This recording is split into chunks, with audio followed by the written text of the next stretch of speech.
नमस्ते, प्रणाम। मैं निधि कुमारी, आप सभी की छोटी बहन और संगीत नटराज गुरुकुल संगीत महाविद्यालय आंदर की छात्रा हूँ, जहाँ के गुरु मेरी रागनी मिस और दूसरे गुरु मेरे रंजीत सर हैं। उन्होंने हमें हमेशा आगे बढ़ने की प्रेरणा दी है और हमें हमें संगीत तो सिखाया ही, साथ साथ हमें संगीत के साथ साथ हमें कैसे आगे बढ़ना है, कैसे अपने हक के लिए लड़ना है, अपने हक की लड़ाई लड़ने का हर चीज़ की मतलब प्रेरणा हमें देते हैं वो लोग। इसलिए मैं उन लोगों की बहुत बहुत आभारी हूँ, उन लोगों को दिल से धन्यवाद। मैं आप सभी के सामने एक छोटा सा अपना मन का बात रखना चाहती हूँ। अगर मेरे से कोई त्रुटि हो तो मुझे अपनी छोटी बहन समझ के आप लोग माफ़ कीजिएगा। हाँ, दहेज के बारे में, मतलब आजकल दहेज के बारे में तो आप सब भी न्यूज़ पे, मीडिया पे, ये सब पे देख रहे हैं कि दहेज से लोग बेटियों को कितने प्रताड़ित कर रहे हैं, बेटियों को मार पीट रहे हैं, जान ले ले रहे हैं बेटियों की। तो ये सब अपने देश में हो रहा है तो अपने देश का नाम भी बदनाम हो रहा है। तो ये सब दहेज के कारण ही हो रहा है। तो इसलिए हम अपने मतलब हम उतना तो आप लोग के समझाने के काबिल अभी नहीं हुए हैं, उतना बड़े नहीं हुए हैं हम कि आप सबको समझा सके। पर एक मतलब छोटा सा अपने मन का बात हम बस आप सबके सामने रखना चाहते हैं। मतलब अब आप ना समझिए या फिर मेरा मतलब जो मन में था वो बात समझिए आप लोग, पर हम आप सबसे एक बात कहना चाहते हैं। देखिए, दहेज लेना भी गलत है और दहेज देना भी गलत है।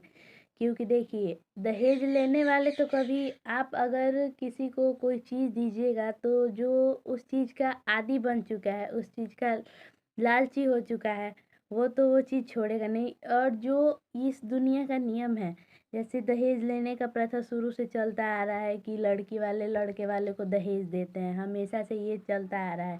पर इस कारण कितने बाप अपने घर तक को गिरवी रख देते हैं, कितने बाप अपने में पूरे जीवन की कमाई लगा देते हैं इस चीज़ में, अपने हर चीज़ को मतलब वो किस तरह से एक बेटी का शादी करते हैं, ये अगर बात कोई अगर पूछना चाहे तो एक बाप से पूछे, एक माँ से पूछे और उस लड़की के परिवार से पूछे कि वो लोग कैसे अपने एक बेटी का शादी करते हैं। और आजकल के जनरेशन में, आजकल के ज़माने में जहाँ इतनी महंगाई है, तो आप सब अगर एक पिता का दर्द समझेंगे, एक बेटी का गुहार समझेंगे, तो आप सब इस नटराज गुरुकुल संगीत महाविद्यालय के चैनल को सब्सक्राइब कीजिएगा और मुझे अपनी छोटी बेटी समझ के, बहन समझ के, जो भी आप समझें वो समझ के इस वीडियो को मतलब हर जगह शेयर कीजिएगा जहाँ तक मेरा ये बात पहुँच सके बस।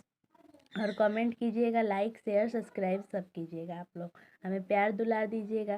तो दहेज के लिए हम यही बोलना चाहेंगे कि आप लोग पहले तो दहेज देना लड़की वाले बंद करें। क्योंकि अगर हम दहेज देंगे तो दहेज के लोभियों का हमारे ही द्वारा मन चढ़ाया जाएगा, यानी कि वो लोग का मन बढ़ता रहेगा और वो दहेज प्रथा कभी ख़त्म नहीं होने देंगे।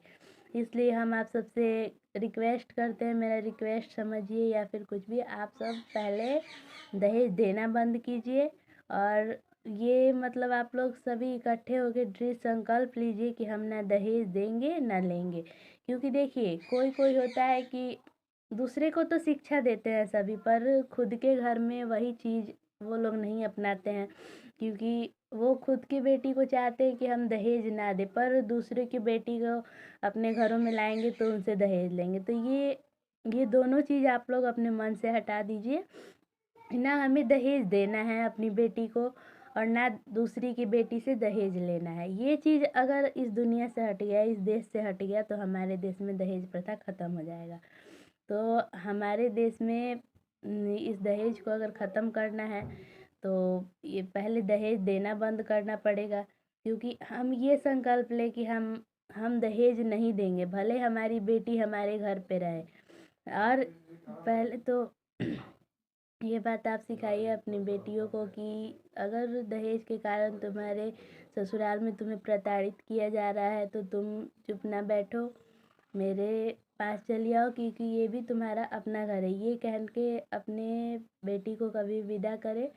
और दूसरी बात, आप दहेज देना और लेना दोनों बंद करें, क्योंकि दहेज के लोभियों को अगर हम दहेज देना बंद नहीं करेंगे तो उनका सिर और चढ़ेगा। इसलिए आप सबसे यही रिक्वेस्ट है कि आप दहेज प्रथा को ख़त्म कीजिए। धन्यवाद।